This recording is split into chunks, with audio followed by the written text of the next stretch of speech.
Back in Season 2, I reviewed 1980's Italian sci-fi horror film Contamination, or Alien Contamination as it's sometimes known here in the States. I wanted to take another look at it for several reasons, one being I really like it and wanted to check it out again. Another is that my initial review isn't that informative. It's basically, hey, there's this movie called Contamination, it's great, watch it, peace out. Also, there's a new Blu-ray of the film from Arrow Video, and I'm all about revisiting films once they get HD transfers, so here we are.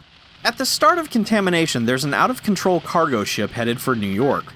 Once stopped, investigators find that the crew has seemingly vanished. Further examination reveals that some of them are still on board, however they appear to have exploded. I'll tell you one thing, Lieutenant. No disease or virus can reduce a man to this state in such a short time. And that's when they find the eggs. It could be something like a giant squash or avocado or some kind of mango. They look like big green eggs to me.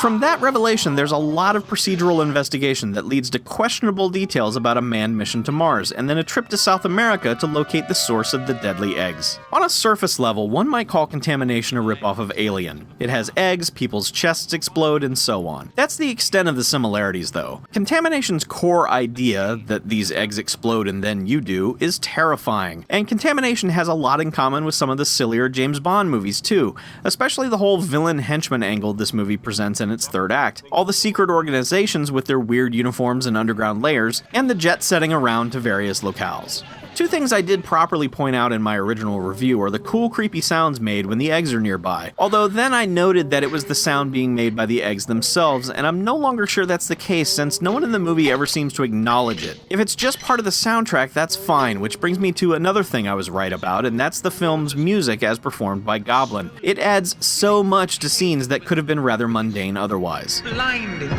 hypnotic light. As it came towards us, I looked at Hamilton and his eye, he was beginning, Hamilton was beginning to, Hamilton!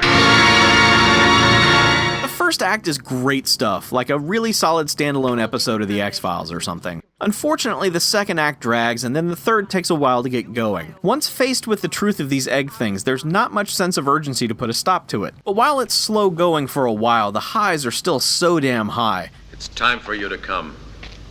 Where? To the Cyclops. This movie has style, and that carries it a long way. I'm still saying you should see Contamination despite its flaws. Arrow's new Blu-ray release is absolutely packed with extra features. Some of the highlights include a vintage documentary where director Luigi Cozzi narrates over some behind-the-scenes footage of the film, and assures us at one point that the actors did not in fact explode. There's also a new interview with Cozzi as he talks about his entire career and his love of science fiction. He's one of those pretty remarkable storytellers who can just go, as he talks nearly uninterrupted for more than 40 minutes. There's an interview with one of the members of Goblin who talks about the band and their excellent work on the score for this film. And really, again, I cannot recommend the music enough. One of the best bits on the disc is a pair of interviews with two film historians who go in-depth into the genre of Italian knockoffs, which, yes, is an actual thing. It's really great. There's lots of footage, lots of examples. The 70s and 80s were an amazing time for genre movies. I have one minor complaint about the disc, and it's that the transfer is almost too good. This is one of those movies that may benefit from a lower resolution, as the effects, when super detailed, lose a bit of their wonder. Now, this isn't Arrow's fault or anything, as I'm sure the day one film prints running in theaters look pretty good too. And I'm not one of those insane people that prefers VHS copies over HD prints, but I could see this as an example of why, on rare occasions, the former might be just a little better. I also wanted to revisit the Elvira's Movie Macabre version of the film that aired on TV in the early 80s, which was my first exposure to Contamination, but sadly her episode might be lost to time as I can't find it anywhere. But I got to use a picture of Elvira here anyway, so it's all good.